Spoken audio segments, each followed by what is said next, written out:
Notre Zoom est consacré ce soir à un voyage orbital qui porte le nom d'Internet. La visiophonie, le son et l'image, c'est le dernier cri de l'Internet.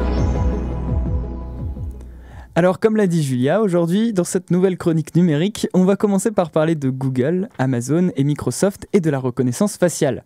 Ensuite, nous parlerons de Tim Cook, le PDG d'Apple, et de sa récente tribune sur les données en ligne.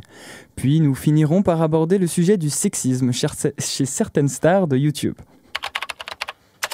Ah, qu'il est pratique que mon téléphone reconnaisse mon visage pour un filtre chien Snapchat ou pour ranger mes photos. Ce procédé intelligent de reconnaissance faciale, si pratique, si divertissant pour nous, utilisateurs, a évidemment d'autres fonctions, dont celle de la surveillance. Mercredi 15 janvier a été publiée une lettre ouverte signée par 85 organisations demandant à Google, Amazon et Microsoft d'arrêter d'aider le gouvernement américain à développer la reconnaissance faciale à des fins de surveillance. On peut lire dans la lettre que les dangers de la surveillance faciale ne peuvent être pleinement traités qu'en mettant fin à son utilisation par les gouvernements. Cette technologie offre à l'exécutif une capacité sans précédent de savoir qui nous sommes, où nous sommes, ce qu'on fait et qui on connaît. À noter que parmi les signataires de la lettre, on retrouve la Freedom of the Press Foundation, dans laquelle se trouve un certain Edward Snowden. Le message a été entendu par les géants du web, notamment Google et Microsoft. Certains hauts responsables de ces organisations ont même admis que ces outils pourraient poser de sérieuses questions éthiques. Certains éléments continuent de poser problème, mais les signataires admettent une évolution pour ces deux cas. Quant à Amazon, l'entreprise semble être le mauvais élève de cette affaire et ne souhaite pas vouloir reculer dans ses associations avec des entités gouvernementales. La coalition des 85 est tranchante et accuse Amazon de menacer la sécurité des citoyens.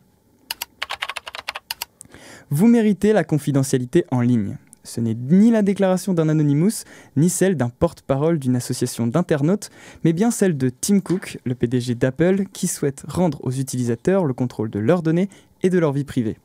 Ce jeudi 17 janvier, dans la tribune du Time Magazine, le patron de la firme à la pomme en appelle au Congrès américain et déclare vouloir une législation renforcée pour protéger les consommateurs et leur rendre le contrôle sur leurs données privées.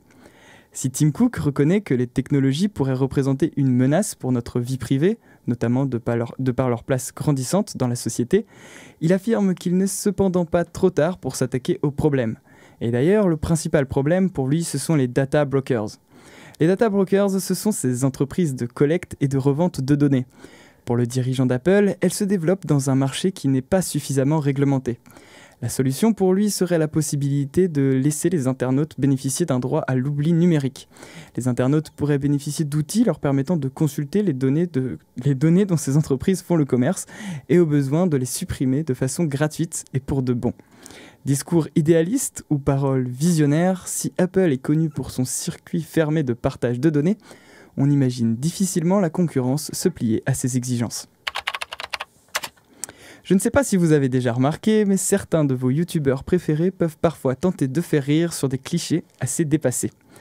Les noms de Cyprien et Norman, les vidéastes français les plus influents de YouTube, sont cités dans le dernier rapport sur le sexisme du Haut Conseil à l'égalité entre les femmes et les hommes. Si la représentativité des résultats du rapport peut être remise en cause, notamment de par l'échantillon d'analyse relativement petit de 3 vidéos pour chacun des vidéastes, ils permettent tout de même de mettre en avant certains schémas sexistes récurrents sur YouTube.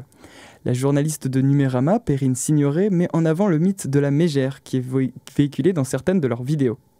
Le schéma de la femme sexualisée, jalouse, instable émotionnellement est reproduit et véhiculé dans des vidéos pouvant dépasser les 120 millions de vues. Contacté par Perrine Signoret, le vidéaste Cyprien affirme qu'il a commis des erreurs, qu'il travaille sur la question de la représentativité, rappelant qu'il collabore avec l'association Les Internets qui vise à promouvoir la création féminine en ligne. Et voilà, c'est ainsi que s'achève cette chronique numérique. Je vous dis donc au revoir et à bientôt sur Syllab.